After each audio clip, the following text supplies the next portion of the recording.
Hello,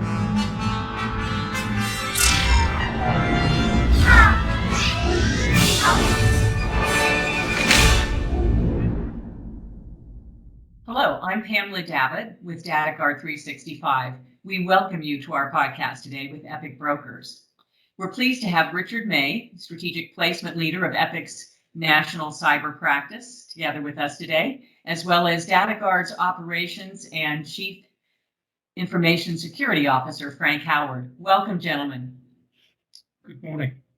Good morning. Thanks for having us. Richard, on May 6th, when you and I met for part one of this podcast, you shared with us the insurer's perspective of today's cybersecurity demands to companies and what underwriters weigh most heavily when they're trying to determine whether claims should be approved and paid.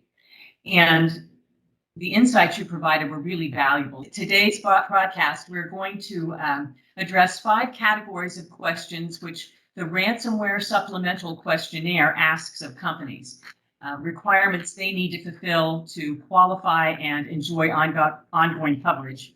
And we'll also talk a little bit about why cyber insurers have gotten tougher on risk assessments and what our customers, our viewers, can do to improve or strengthen their position with their insurance coverage. Our intention is that you, Richard, will give us insights from the insurer's perspective about the necessity of these requirements and meeting those. And then, Frank, you, from your experience and in the trenches of delivering these critical pieces to customers day in and day out, will share your insights, okay? Let's go ahead and get started. Richard, you categorized the questions in this supplemental questionnaire document into buckets. And we're going to look at each one of those buckets. The first one up was training. Go ahead and tell us about that, if you would. Right. So I think most security experts will tell you that one of the most important lines of defense in protecting yourselves from a security incident are the staff, the employees and colleagues. It's still true that many incidents arise from malicious attacks that are arriving via email. Cleverly worded, that you could describe them as a form of social engineering. For example, 2 attacks against law firms were worded that they were going to give the attorneys some awards, and they were asking for bioinfo, and clicking on that link downloaded malware. It's fairly common that these guys are specifically looking through social media, trying to find out information about individuals within the firm so that their emails can be very realistic and on point, including, for example, that they're not in the office at the moment, they're on vacation, those kinds of things. So both when you see an odd, an unsolicited email from someone you don't know, but also when you see something which is just out of character for someone you do know, the training process is really intended to try and make people understand that they need to be very wary of both of those and appropriate responses.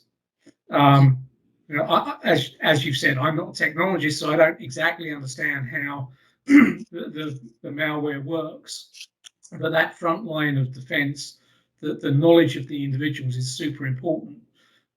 It was reasonably common to see firms doing that on an annual basis. What insurers really are beginning to expect is much more timely, much more constant training, for example, on a quarterly cycle. So Frank, do you want to add your technology side to that? Yeah, absolutely. So I think, there's usually some red flags on things that come in, but I mean, anecdotally, we see this all the time. We see the emails coming in, to someone like myself or on our team, maybe the IT team, they see it right away. It's a different email address, a Gmail address, even though it tries to say that it's from that person. So there's definite indicators that just a simple training program that you're hitting often with your employees. Like you said, it used to be annual, if any, but now it's becoming more often, whether that be, quarterly, even monthly. Also, I know on the supplement there's the questions about phishing simulations. So are you actually trying to attack your own people to see how they'll respond? And then based on how they respond, you do remedial training and you are constantly just kind of reassessing. And then also just as things change in the environment, I mean, there's constant, depending on what's going on in the world, whether, COVID with vaccine information. So that was a good one that would try to come through because people were trying to get information. So they'd click on it and go to, a web page. Maybe it was a malicious web page. But I think, there was a recent Stanford study that said 88% of data breaches actually are caused by human error. That's a big hole. So if we can reduce that down by having the security awareness training and hitting people, then yeah, that's a great thing. And for insurers, you don't want to have to pay the money out. Um, so yeah, it's a great thing. So it's worth just mentioning here, Pamela, some insurance policies have risk management attached to them. And in some instances, training, specifically phishing, is actually something that comes along with the policy. Oddly, very few insureds actually use their risk management tools, which in some instances, I can understand if you're a large, sophisticated entity and you've already got this stuff in place, but that's also true for smaller entities as well. So it's worth looking at the risk management tools that are provided by your insurance policy. You may be pleasantly surprised.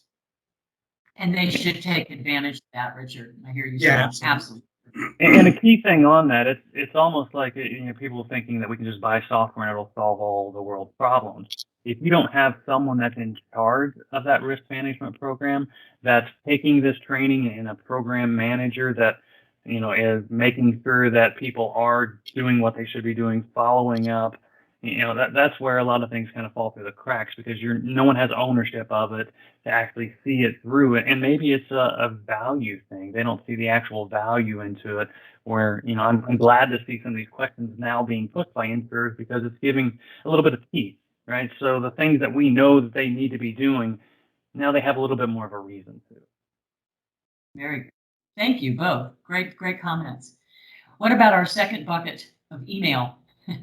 Right. So this is a little bit more technology driven, but they're really looking to see that the email systems are set up in such a way that they're providing reasonable levels of protection.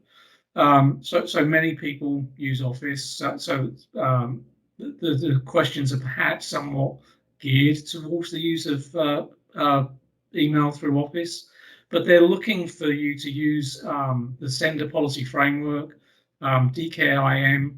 They're expecting you to have some form of defense for when individuals click on a link, some form of blocking technology so that you can't get to known malicious websites, and for the system to check incoming attachments to see whether or not they contain malicious documents. And it's also becoming very common for them to expect the technology team to be able to remove phishing emails centrally through basically an automated process. We have a button in our email where we can report a phishing attempt. That goes back to our technology team. They look at it, and if they believe it to be valid, they remove any identical emails from all inboxes so that no one can actually accidentally click on it. So as I said, they're mostly technology defenses. The phishing one obviously leverages the training we just talked about as well. But those are the kinds of things that they're expecting to see now. And very importantly, and this applies to all external resources, they do expect to see MFA, multi-factor authentication, enabled when you're attempting to access any corporate resources from outside the network. So Frank. Yeah, you just segued nicely into our third bucket. But before we go to MFA, Frank, did you have anything to say about emails? Yeah, the thing is with email, that's one of the areas where, it's been an attack vector for a long time. So that is an area where we're not lacking for technology. The problem is the implementation. The devil's always in the details, right? So there's different add-ons that you can get for email. There's different things that Microsoft Office 365 does as part of its standard package. And then there's something that they add on that gives you advanced email protection. Actually, they call it advanced threat protection now. It's Defender for email. But the problem is making sure that people have the budget to buy those extra tools, because email has always been a cat and mouse game. It's the easiest way to get into an organization because you have to accept email anyway, right? So Verizon comes out with a data breach analysis every year, and the one they published last year was 94% of malware is delivered through email. I mean, that's crazy, right? I mean, we're not just having these bad guys that are going after us, trying to hack in through your defenses on your firewall. It's all coming in because you have to have these emails. And then as an IT person, I don't want to block something that's good. If I get a call from the CEO because he missed an important deadline because he didn't get the email for the board meeting, he's probably going to be mad at me. So, it's a constant for IT people, especially. They're trying to balance keeping people happy with, protection and a lot of the time keeping them safe. Exactly. Yeah. So, and then some of the other things that Richard mentioned, the very technical things, the problem that we see in industry with like DKIM, SPF, so some funny acronyms, is that is basically a way of a sender saying, hey, I am who I say I am. But you're very dependent upon people actually setting that up. If they don't set that up, which many companies don't, then you can't really leverage it, because ideally you're saying, if they don't have this set up, I'm going to throw it away. The problem is so many companies, whether it be small, mid-sized companies, they may not know that they need to set it up, or their IT staff is working on just making sure things don't crash. So that's part of the difficulty in the various tools and technology that's available. We have to get everyone kind of pulling in the same direction in order to be able to leverage and cut down, that 94% hole and see how far we can make it. So, Richard, you started to segue. You mentioned MFA, multi-factor authentication, and asked Frank for input. And this is something that I've heard you, Frank, say companies should know to do. This is just like a minimum performance precaution or safeguard. Do you have anything to say more about that? Yeah, and over the years, I started my IT career 25 years ago, and lots changed, right? There is more of a focus on security, not as much for everyone, if it's not something that's kind of top of mind. But, multi-factor authentication. So there's 3 different types of authentication. It's something so it's a password, maybe a PIN number.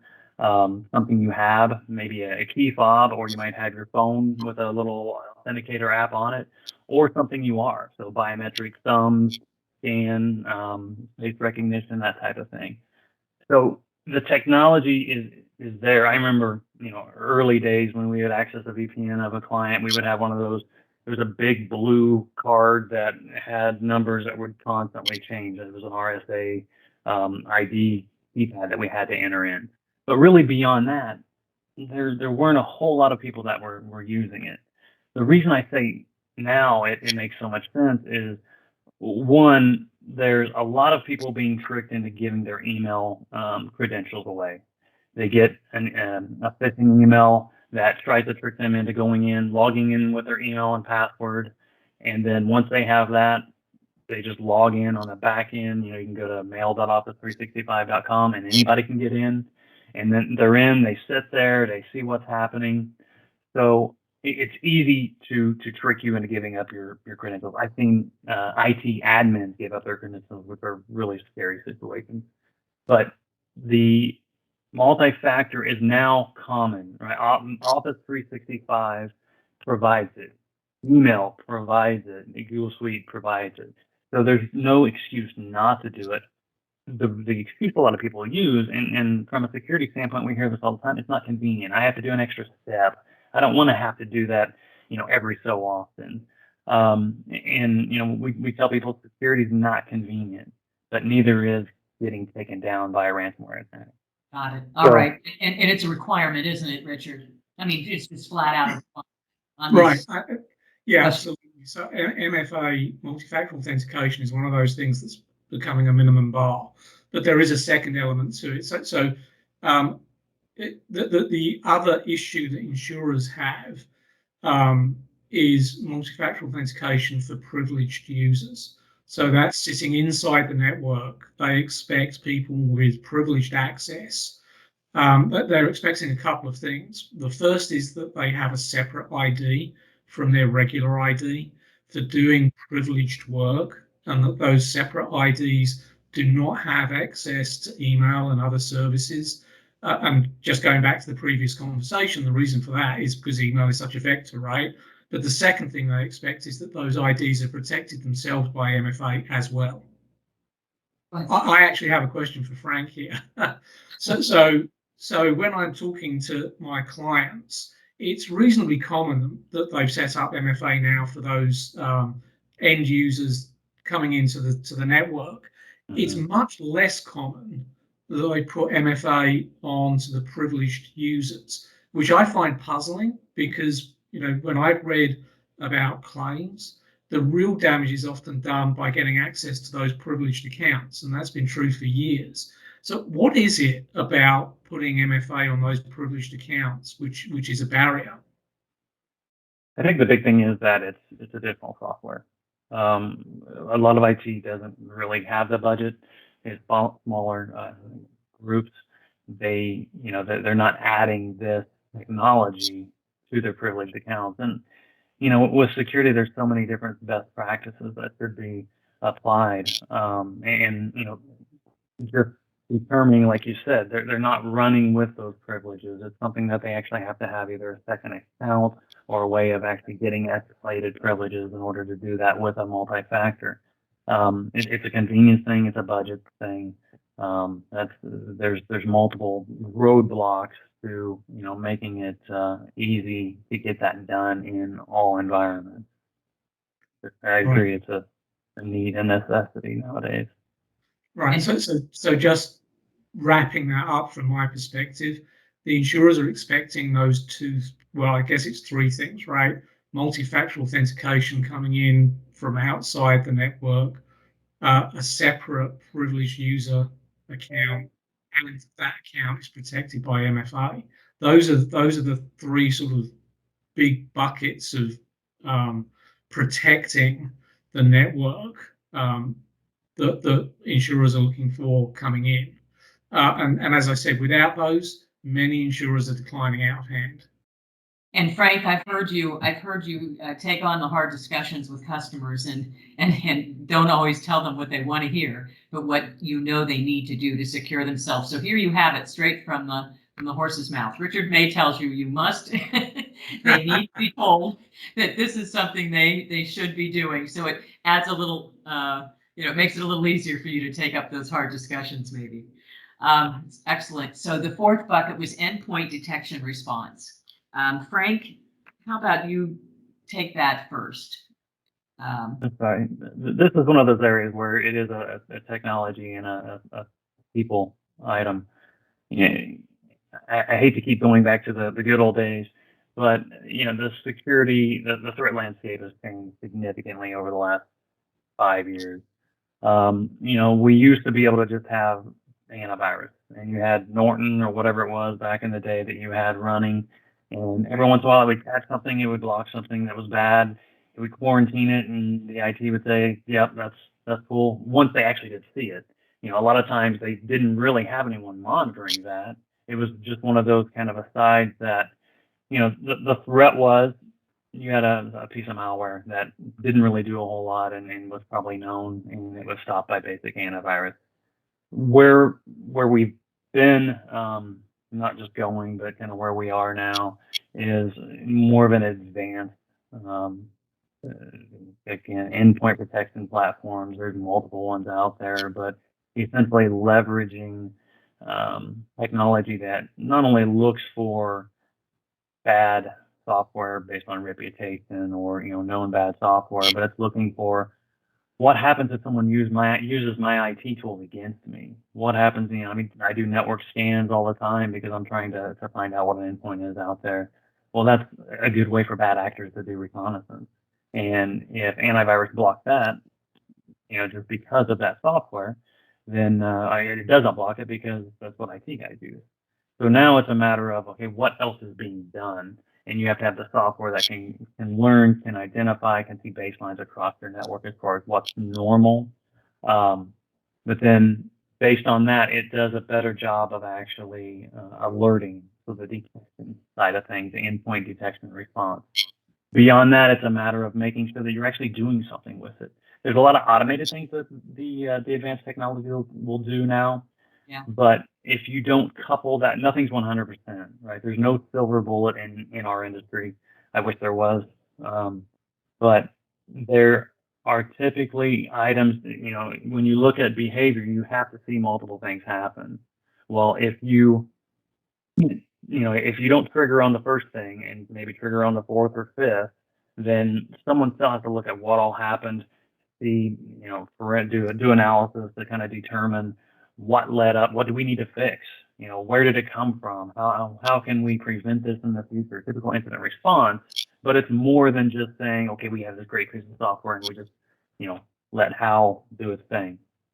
So Frank, you're talking about artificial intelligence with behavioral detection monitored 24 hours a day, 7 days a week. And Richard, this kind of security arrangement, insurers look very favorably on that, don't they? Yeah. So to Frank's point, traditional antivirus just isn't enough, and insurers recognize that. So they're looking for the deployment of these heuristic protection mechanisms. And they're also expecting, if not 24/7 eyes on glass, that there's some form of 24/7 escalation process. To Frank's point, so that the response piece can be launched as quickly as possible to contain any damage to the network to the minimum amount possible. Okay, very good. Our fifth bucket were questions that have to do with patches and backups. Would you like to take that first, Richard? How do insurers look at that? I mean, right. So patches. Everyone I think recognizes that most entities need to test a patch to make sure that it isn't going to break something else within their environment. And because of that, in most instances, patches are not deployed instantly. They go through a quality check process. But having said that, insurers still expect those patches to actually be put down onto the network, especially if it's a critical patch that's tied into some kind of security issue. And then, just taking a couple of sort of super critical ones as examples, with SolarWinds and the Microsoft Exchange from earlier this year. Those are ones that they expect to be deployed for all intents and purposes immediately. And I do mean immediately, right? Like, hours after they came out is the expectation, because they provided such an awful gap in the overall security. So they do want to see that there are good patch processes in place. And then when we switch to backups, the real issue is now that the ransomware can get to a backup if it's not protected. So, there was a strong move to just simple online backups. But unless those backups are themselves isolated in some way, shape, or form to protect against ransomware getting into the backup itself, it's a problem, right? So insurers like to see backups pretty much on a continual basis. They need to see that they've been protected, and they need to see that the backups actually work, because the simple fact is that very often when you actually go to do a backup restore, there can be issues. So they like to see some kind of sort of continuing process to make sure that those backups work as intended. okay. And I was thinking Kaseya, the recent, that was a patch problem, wasn't it, in part? Right, exactly. Yeah. Okay. Frank, did you have anything you wanted to add to Richard's comments? Yeah, and so patching, like Richard said, you have to have a process around it. You have to have a program. So it's not just pushing out patches. It's identifying what patches need to go out and how quickly. There's a lot of threat intelligence that security people pay attention to, and the person who's handling your patches may not, unless they're getting that advice from someone to say, "Hey, here's the Exchange vulnerability." That one was all over the news, so that's probably a bad example. But if there's a vulnerability that is just now patched, or if there's a vulnerability that has no patch, so how do you handle issues if there's no known patch for it? Then it's a matter of if you don't have that vulnerability management program, you're not looking at how else can you mitigate the risk that you have because of this vulnerability while we wait for the patch to happen. The recent one is the print nightmare. It's been on a lot of the news, but basically it's an issue with print spooler. Microsoft didn't have a patch. They put out an incomplete patch, and then we're still waiting for some more patches. But there's some guidance around what should be done. So making sure that you have that information and at least that person that's looking into vulnerabilities. I mean, I listen to a podcast every morning as far as some of the recent, the most up-to-date vulnerabilities that are kind of hitting right now, which ones are being exploited, just because there are a lot of things that there's no patches for. So you have to figure out how to take care of it. Um, to the backup conversation, your backup is really your last line of defense from a recovery standpoint. Unfortunately, if you get to that point, a business has had significant downtime because of it. So that's one of those where it should be a given by IT that they're testing, that they're making sure. It should be a given that the IT group has their processes in place, that they're testing to make sure that the backups are working, and that that even if they don't fail, can you still restore them? So doing those regular restores, but then it's making sure that you have that offsite or something that is air gapped, separate from your network, so that if someone is in your network and you don't know it, you're able to keep them from getting to your backup. But at the same time, if backups are not security.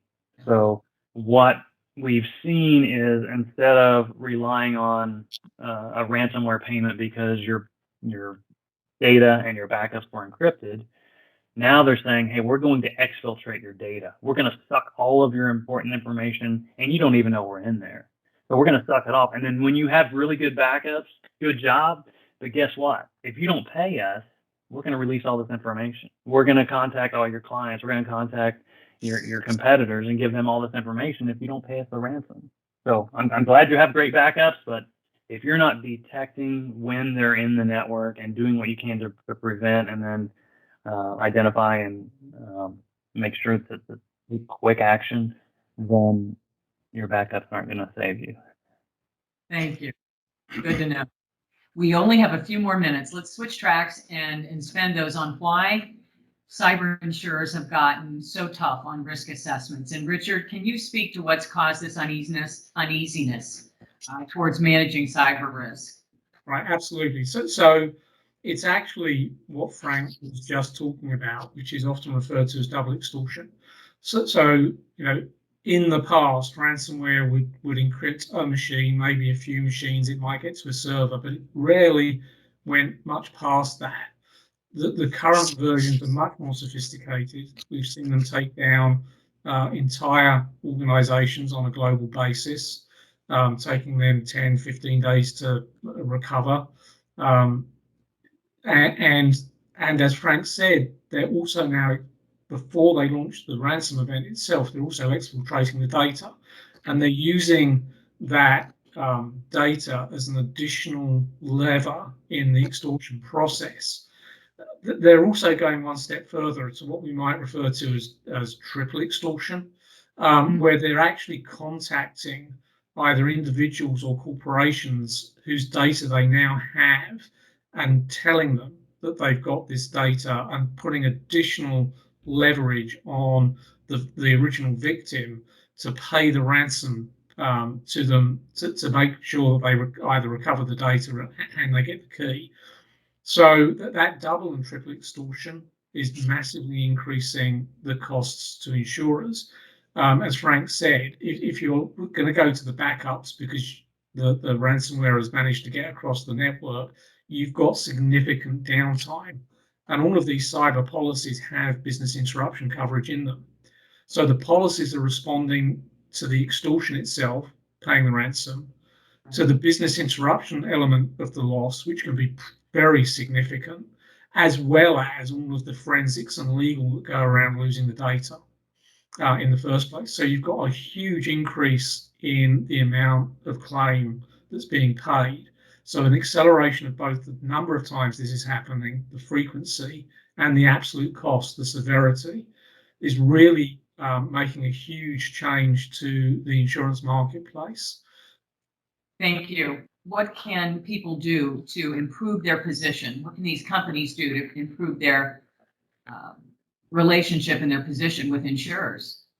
Well, so clearly having the right answers for the supplement is the easy one, but you've got to get there, right? So and that's where we run into the issue with quite a few smaller or mid-sized insurers where they cannot get the resources internally to manage these processes, which is where it makes real sense to look at either or both, I should say, a managed services provider to just manage the general IT environment, but as well as that, a managed security provider to really look at the security elements of that. And in much the same way that in most large organizations, you've got an information group and a security group, right? Those two skill sets are not the same. You need both of them. And for many organizations, the most cost-effective way is to look externally. Okay. So maybe our summary statement of what answer to the question, what is the best proactive move a company can make in 2021 is best answered like this. Engage a proven cybersecurity partner and purchase full cyber insurance coverage that includes cyber extortion. Would you two agree that's the right answer?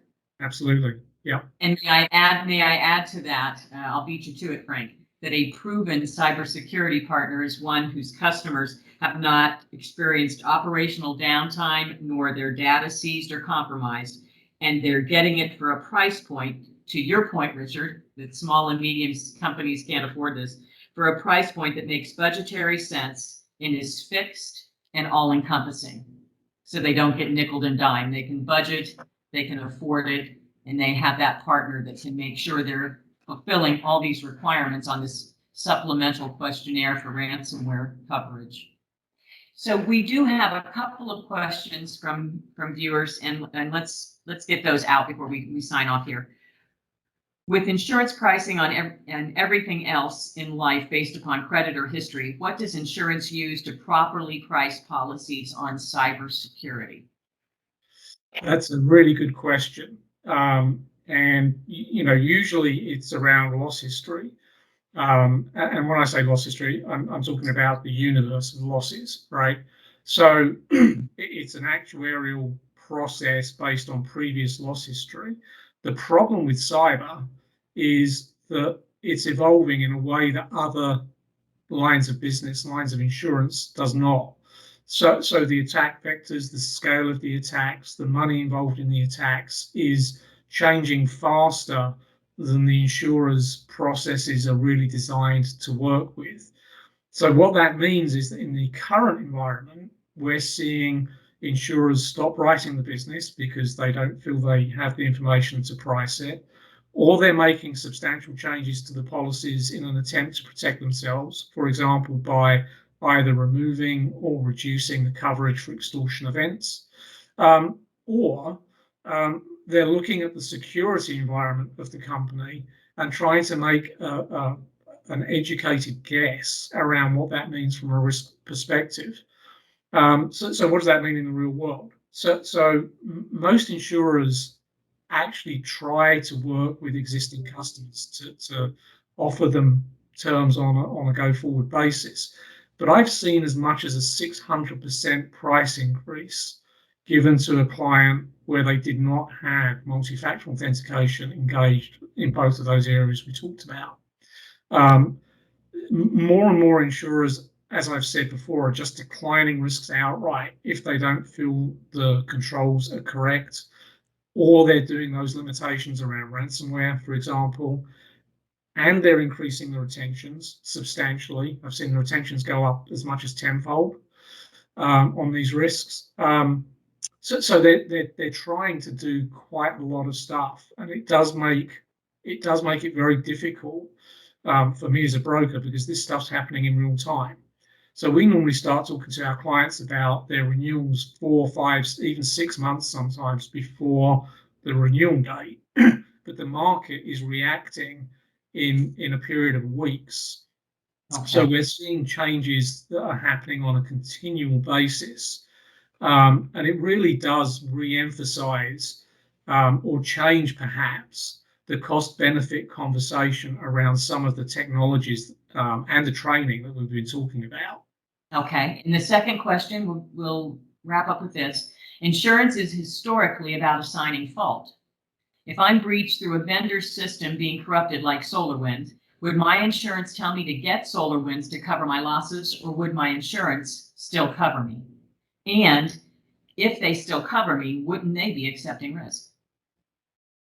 So the way cyber works, if it's your system or a system operated for you by a third party, so software as a system, cloud, that generally falls inside the definition of computer system in the policy. And the policy responds either to an extortion event or a loss of data, or for the system just failing, called system failure. It doesn't look from your perspective or the insured's perspective to assign, if you will, guilt in terms of what failed. All of these policies, though, contain what's known as a subrogation clause, which gives the insurers the rights to go against someone that they believe may have caused the loss. And that's true across basically all liability insurance policies. The same is true for a cyber policy. So absolutely, with something like SolarWinds, if they believed that they did something which was negligent, yes, they would probably subrogate against them. The problem with that is that most software has very strict limitations of liability within it. And whether someone was in fact negligent or not, of course, is a matter of the debate and cost. So whilst the insurers have the ability to do that, they will only normally do that if there's a pretty good reason for it, and they have a strong belief that there is in fact negligence. I think Blackboard is probably a better example, or the Gallagher breach that was fairly recent that our clients have got. Gallagher and Blackboard provided, so I should say Gallagher specifically is providing advice back to the individuals that were whose information was released.